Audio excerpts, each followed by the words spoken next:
There is a strange kind of tiredness that many people carry without realizing where it comes from. It is not the tiredness of physical labor, nor the fatigue that follows genuine effort. It is something quieter, more difficult to name, a dull weight that settles in after days filled with activity that somehow leaves nothing behind. At the end of such days, nothing appears obviously wrong. Responsibilities may have been handled. Time may have been filled. There may have been entertainment, conversation, information, even moments of pleasure. And yet, when the noise finally recedes, there is a lingering sense that something essential was missed. A feeling not of pain, but of absence. This sensation is often interpreted as a lack of motivation. It is blamed on laziness, weak discipline, or personal failure. People assume that if they were more focused, more ambitious, or more resilient, this restlessness would disappear. But this interpretation overlooks a deeper mechanism. What is being experienced is not a defect of character, but a consequence of prolonged exposure to an environment that quietly reshapes how meaning is felt. The modern world is saturated with stimulation. Attention is constantly pulled outward, fragmented by images, sounds, notifications, and endless streams of information. The mind is rarely left alone long enough to settle. Silence has become something to avoid rather than a condition to inhabit. And over time, this constant engagement begins to alter the nervous system's expectations. Meaning does not arise from constant input. It arises from contrast.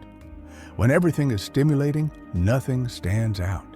When reward is immediate and abundant, desire weakens. The human mind evolved in conditions where effort preceded reward, where uncertainty was unavoidable, and where attention had to be sustained in order to survive. In such conditions, motivation was not something to be manufactured. It emerged naturally from the structure of life. That structure has been inverted. Today, reward often comes before effort or replaces it entirely. Pleasure is available instantly, without cost, without waiting, without friction. And while this appears harmless, even progressive, it carries an unintended consequence. The nervous system adapts.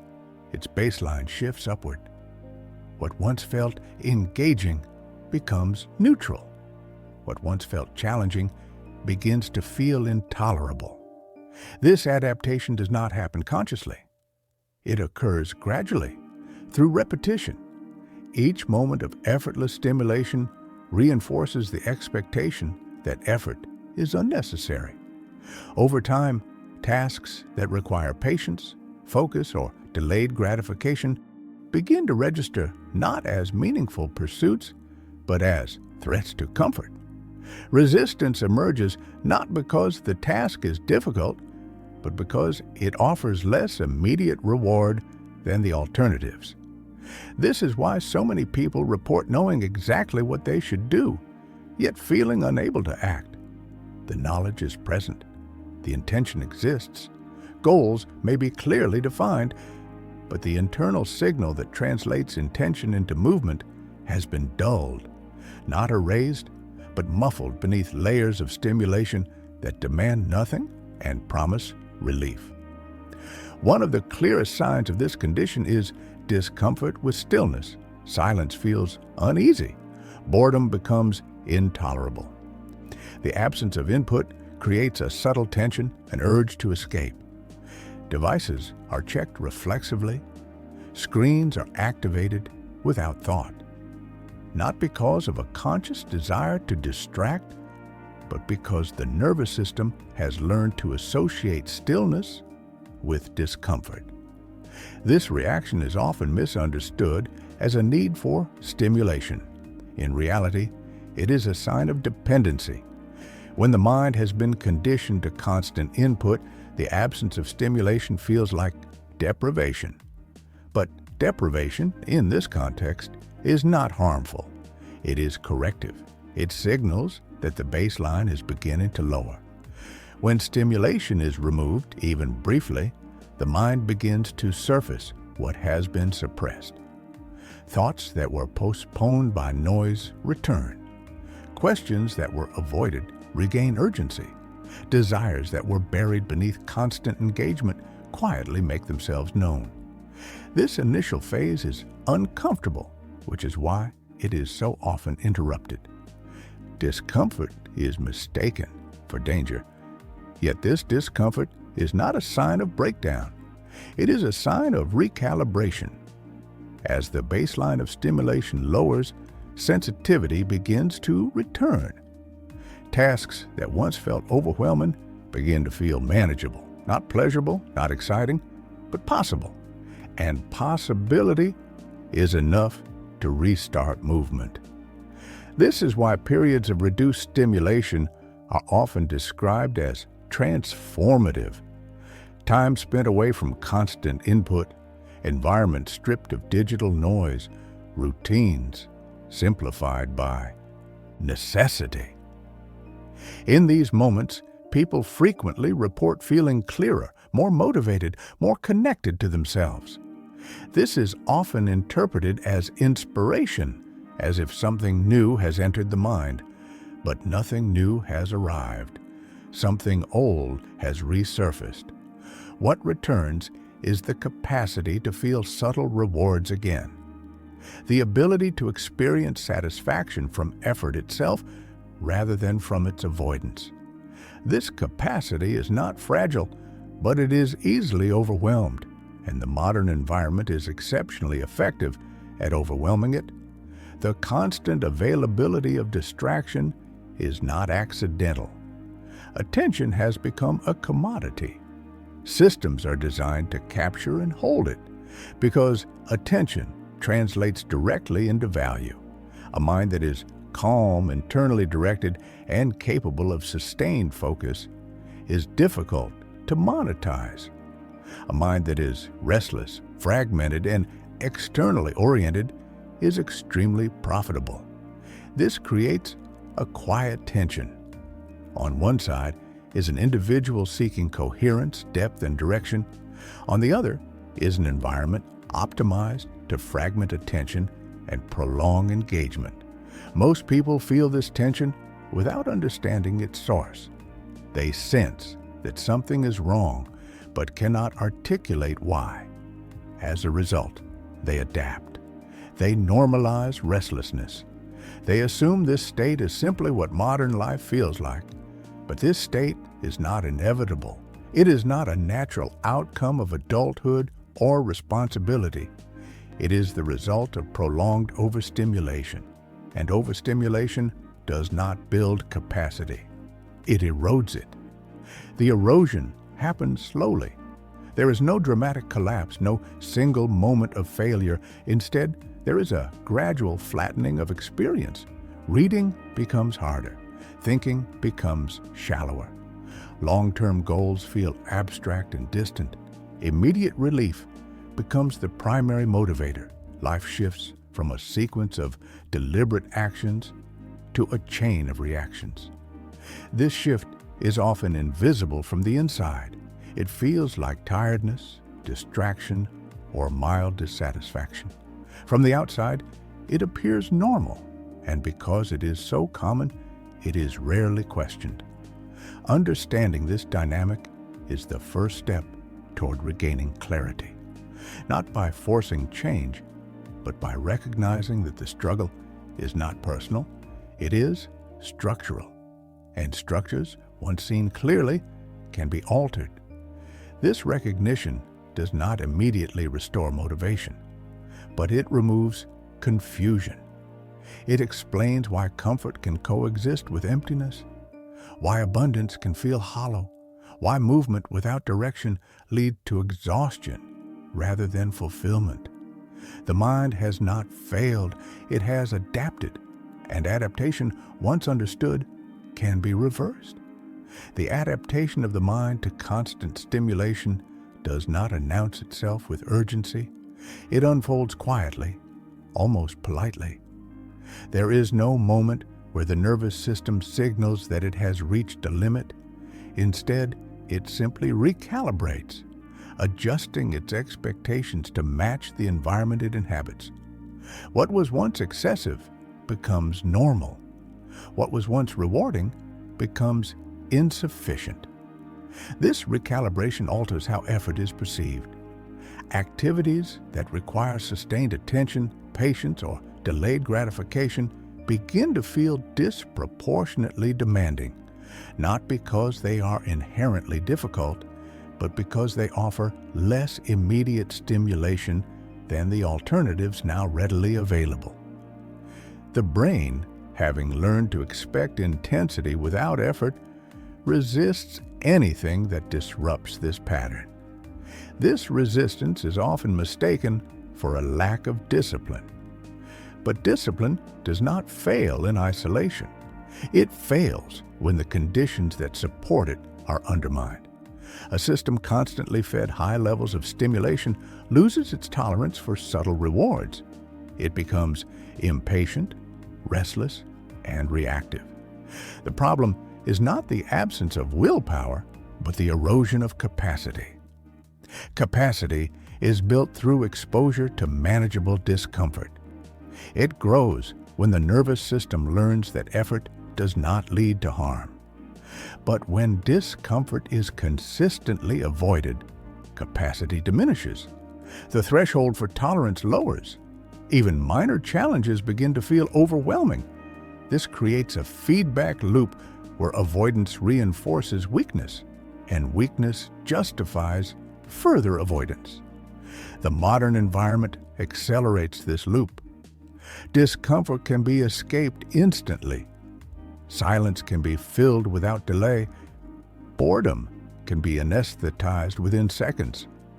As a result, the nervous system rarely has the opportunity to recalibrate downward.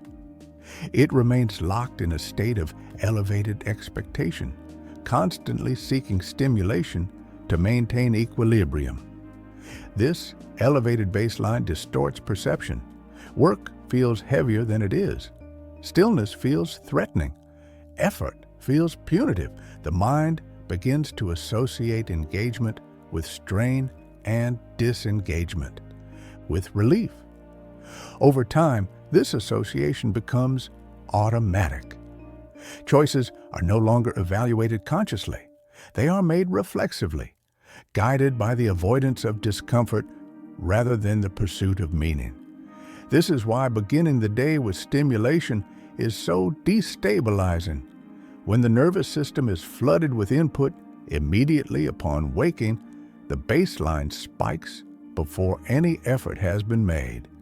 Everything that follows feels like deprivation. Focus feels restrictive. Responsibility feels intrusive. The day becomes a sequence of negotiations between obligation and escape. When stimulation is delayed, the experience changes. Effort no longer feels like loss. It becomes the source of movement. The baseline rises gradually rather than abruptly. Satisfaction is experienced as accumulation rather than relief. This shift does not require extraordinary discipline. It requires sequencing.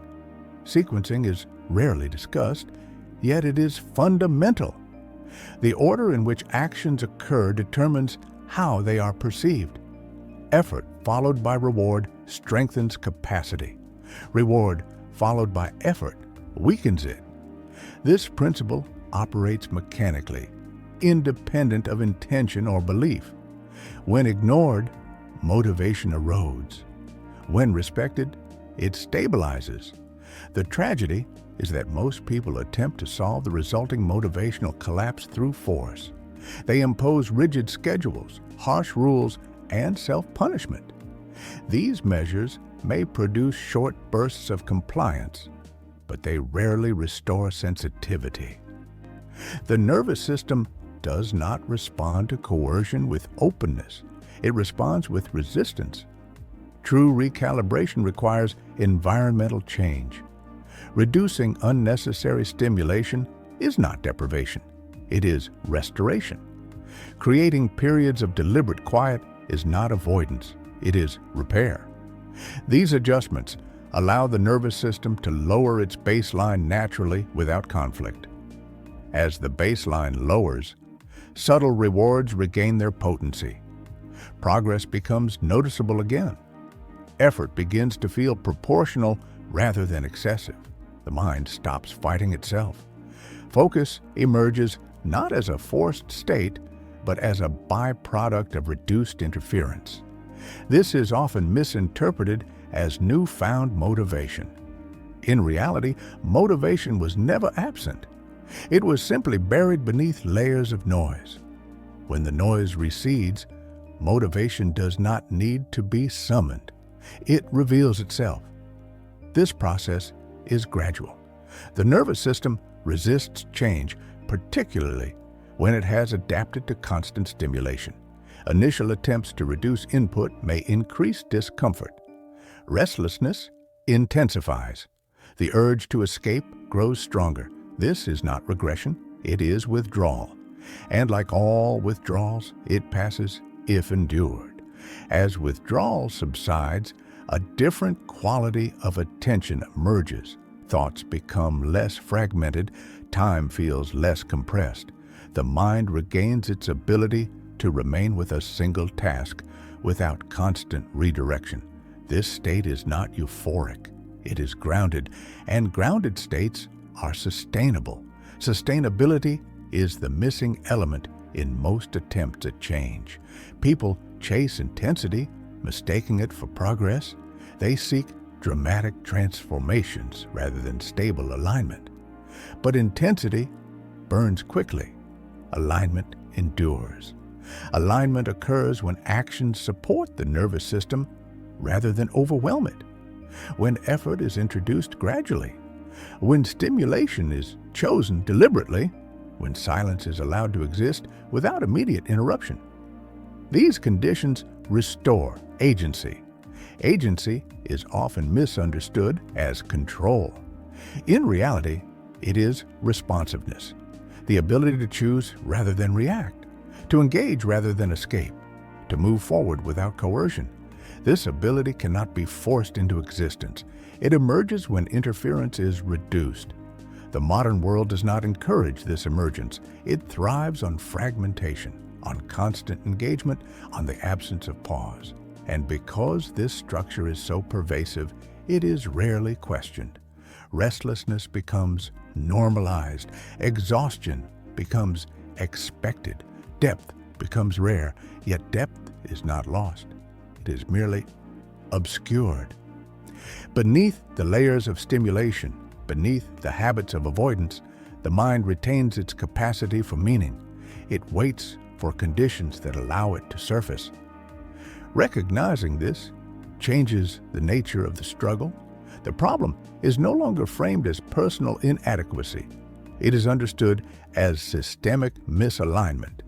And systems, unlike character traits, can be redesigned. This redesign does not require withdrawal from society or rejection of modern life. It requires intentional boundaries, strategic reduction, a willingness to tolerate temporary discomfort in service of long-term clarity. As this process unfolds, effort begins to feel like movement rather than resistance. Progress becomes perceptible. The mind reconnects with its capacity to sustain attention. Meaning begins to form again, not as an abstract concept, but as a lived experience. This is the threshold where agency returns, not dramatically, not all at once, but steadily. And with it, the possibility of a life that is not merely occupied, but directed. As the nervous system begins to recalibrate, a subtle shift takes place. It is not dramatic. There is no sudden clarity, no overwhelming sense of purpose. Instead, there is a quiet easing of resistance. The mind stops bracing itself against effort. Tasks that once felt invasive begin to feel neutral.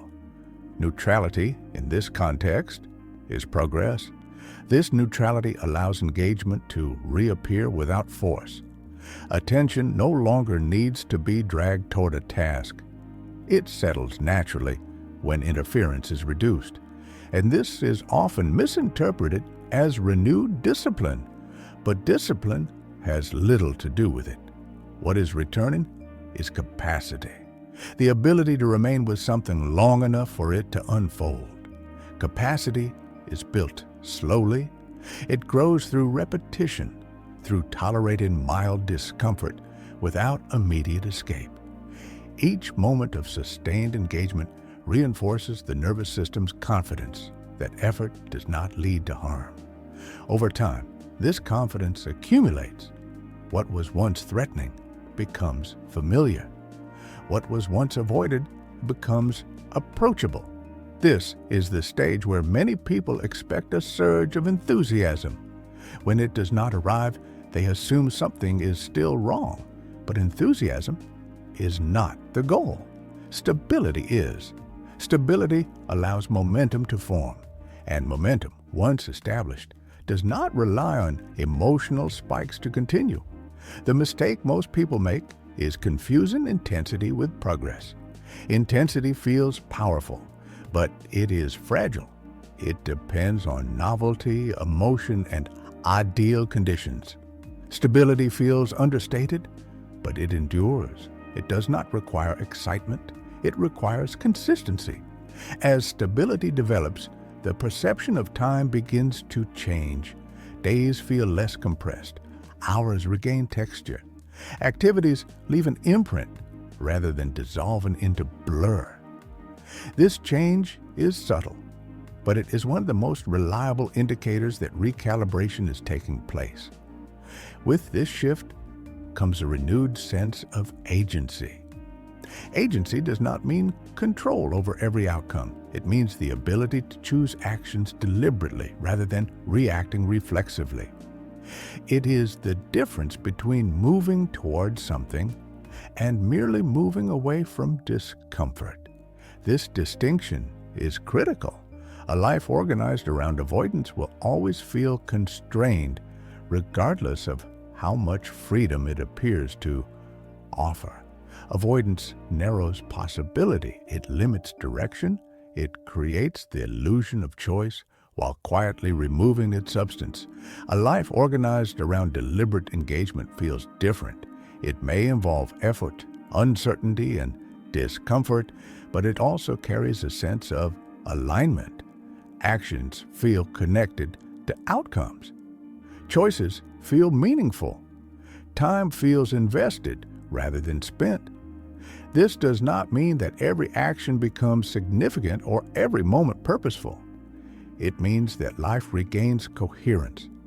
There is a through line connecting effort to consequence, intention to result. And this coherence is what gives meaning its weight. Meaning is often treated as an abstract concept, something to be discovered or defined. In reality, meaning is experiential. It arises when actions are taken in alignment with values, under conditions that require effort. Without effort, values remain theoretical. Without resistance, intention remains inert. The modern environment makes this alignment difficult. It constantly offers alternatives that promise relief without engagement. These alternatives are seductive because they reduce friction. But in reducing friction, they also remove the conditions under which meaning forms. This creates a paradox. The more comfort is pursued, the more elusive fulfillment becomes. The more stimulation is consumed, the less satisfying it feels. Pleasure, when detached from effort, loses its depth. It becomes fleeting, shallow, and increasingly ineffective. As this realization settles in, a different relationship to pleasure begins to form. Pleasure is no longer sought as an escape from discomfort, but experienced as an amplification of engagement. It follows effort rather than replacing it. In this role, it regains its potency. This reordering does not require deprivation, it requires restraint. Restraint is often misunderstood as denial. In reality, it is selectivity. It is choosing when and how stimulation is introduced rather than allowing it to dominate by default. Selectivity restores agency. It transforms passive consumption into deliberate experience. And deliberate experience is what anchors a life. It provides a sense of authorship, the feeling that one's actions are self-directed rather than externally dictated. This sense of authorship is fragile when overstimulation is constant. It erodes quietly, replaced by habitual reactions. But when stimulation is reduced and effort reintroduced, authorship returns.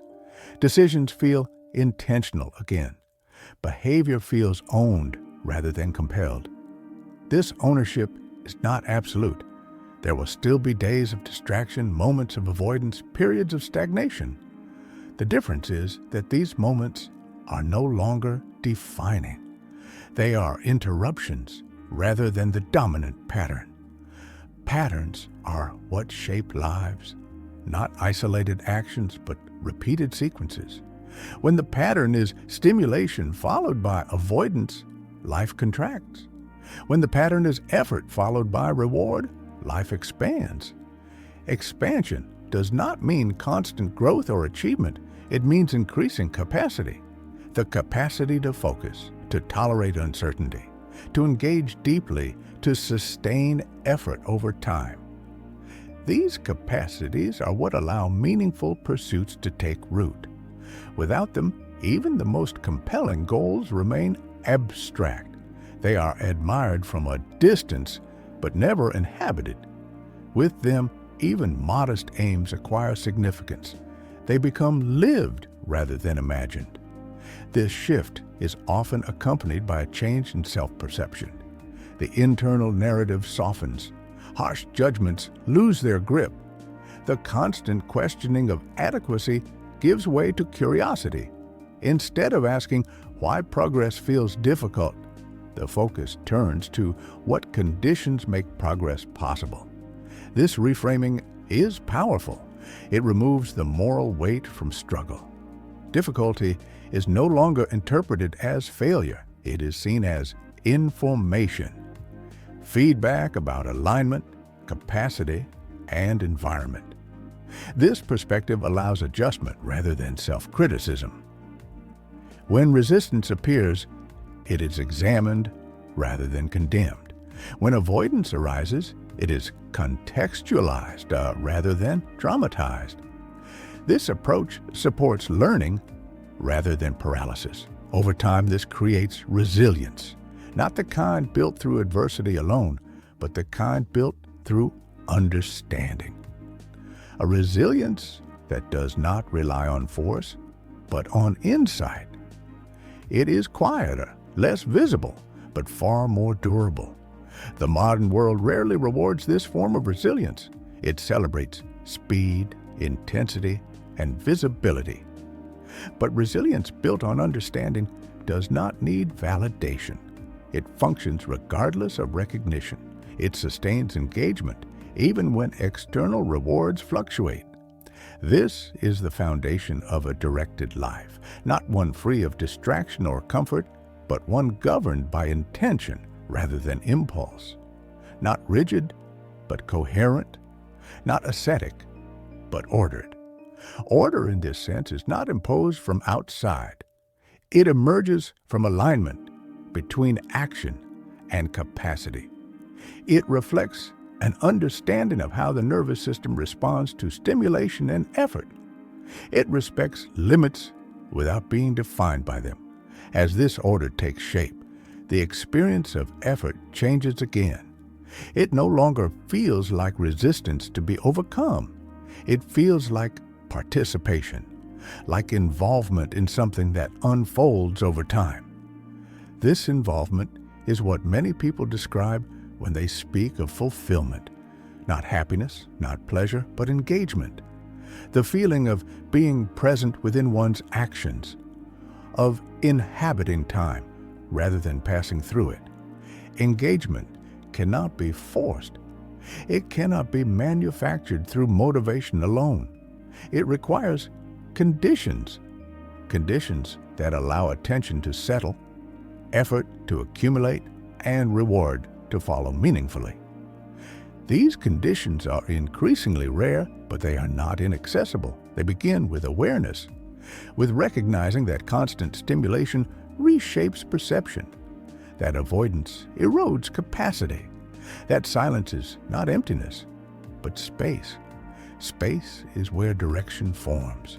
Without space, everything feels equally urgent and equally hollow. With space, priorities emerge, values clarify, choices acquire weight. Most people do not lack direction because they lack desire. They lack direction because they lack space. Their lives are filled but not oriented, occupied but not engaged. Restoring orientation does not require dramatic change. It requires subtraction, removing what overwhelms, reducing what distracts, allowing what matters to surface without competition. This process is gradual. It unfolds over weeks and months, not moments. It demands patience, not intensity. And it rewards consistency rather than effort spikes. As it unfolds, the quiet exhaustion that once lingered begins to lift. Not because life becomes easy, but because it becomes coherent. Actions connect to outcomes. Effort produces movement. Time feels invested rather than lost. This is not a transformation in identity. It is a return to functionality, to a state where the mind operates as it evolved to. Sensitive to contrast, responsive to effort, capable of meaning. The world will not slow down to accommodate this process. Stimulation will remain abundant. Distraction will remain accessible. The difference lies not in the environment, but in the relationship to it. When stimulation is no longer the default, it loses its power to dominate. When effort is reintroduced gradually, it regains its role as a source of engagement rather than avoidance. When silence is tolerated, it becomes informative rather than threatening. In this balance, a life begins to take shape that is neither deprived nor overwhelmed, neither ascetic nor indulgent. It is simply directed. Direction does not guarantee satisfaction, but it makes satisfaction possible. It creates the conditions under which meaning can arise organically rather than being chased compulsively. This is the quiet outcome of recalibration. Not a new identity, but a restored capacity. The ability to engage with life rather than escape from it. To move forward without constant resistance. To inhabit time with presence rather than urgency. Most people never consciously choose this shift. It happens accidentally during periods of simplicity, crisis, or enforced quiet. But it does not need to be accidental. It can be understood. And once understood, it can be approached deliberately. Understanding does not remove difficulty. It removes confusion. And confusion is often the heaviest burden of all. When confusion lifts, effort feels purposeful again. Movement feels justified. And life, even in its ordinary moments, regains a depth that constant stimulation can never provide.